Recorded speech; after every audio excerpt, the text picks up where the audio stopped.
Kevin, nice to have you here and your lovely wife, Marcia. Tell us about 12 Stone Church. 12 Stone Church gets to celebrate our 25th anniversary this coming January. So we've been around a while and some pretty challenging early years, as many know the story. First 7 years before we broke the 200 barrier, and then in more recent years, God's been very kind with his favor. A lot of lives being changed, so we're enjoying the momentum. Marcia, tell us about the Myers family. How many children do you have? We have 4 children. Their names? And the oldest, Joshua, then Julissa, Jake, and then the little one is Jaden.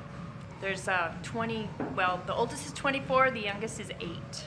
Quite a spread. Yeah. How do you keep all of that in the same game plan as 12 Stone Church, family life and together? Well, we have some rhythms that we've created over the years. Like he said, we kind of have a family day on Saturday that we very, very rarely ever break. In the evenings, most evenings, we try to be together. Mm-hmm. And I think I made the commitment to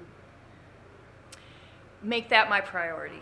Mm-hmm. Over anything else. So if he's gone, if there's things, if the church gets the demands, if you want to say, of the church get a little difficult for him, then I'm there to kind of keep it from them from feeling like there's nobody there.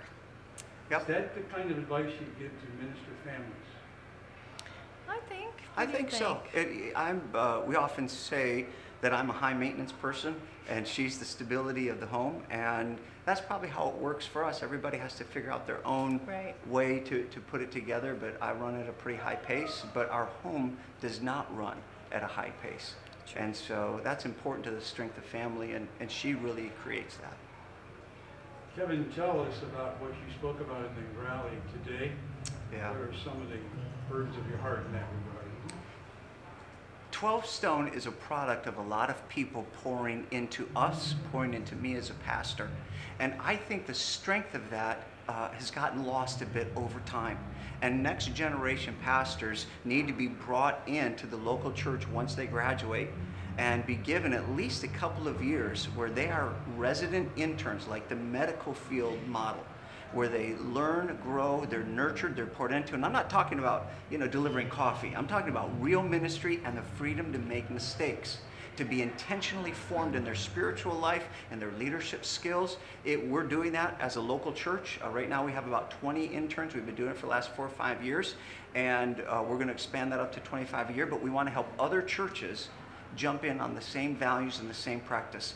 Literally tens to hundreds of churches could join in this effort and have their own residency internship, and we like to help other churches do that. How will that relate to the Maxwell Leadership Center? Yeah, the Maxwell Leadership Center is really a lightning rod for leadership, and at the bullseye is this value of resident internship. So we want that to be a place through which this training other churches, the material, how do you go about a 2-year residency internship? What should the curriculum, what should the training be? What is the role of the church and the pastor? What are the end results, kind of the outcomes you'd like to see? How does somebody travel to confirm their call? Those kinds of questions and that kind of material we intend to write and then literally give to any church and train them in that, and then work together as a network so that we watch the progress and help the generation rise. And I understand the site of that center is also the site of a new church for you. It is. At that site, which is called our Sugarloaf site, will be our Sugarloaf campus, which is a 1,000-seat auditorium, a fully functioning campus for us. It's connected to the Leadership Center, so literally the Leadership Center can host conferences and roundtables. We have a 250-seat black box auditorium that we can capture materials, leadership materials. John's committed to this, creating a digital leadership library that will be part of his legacy.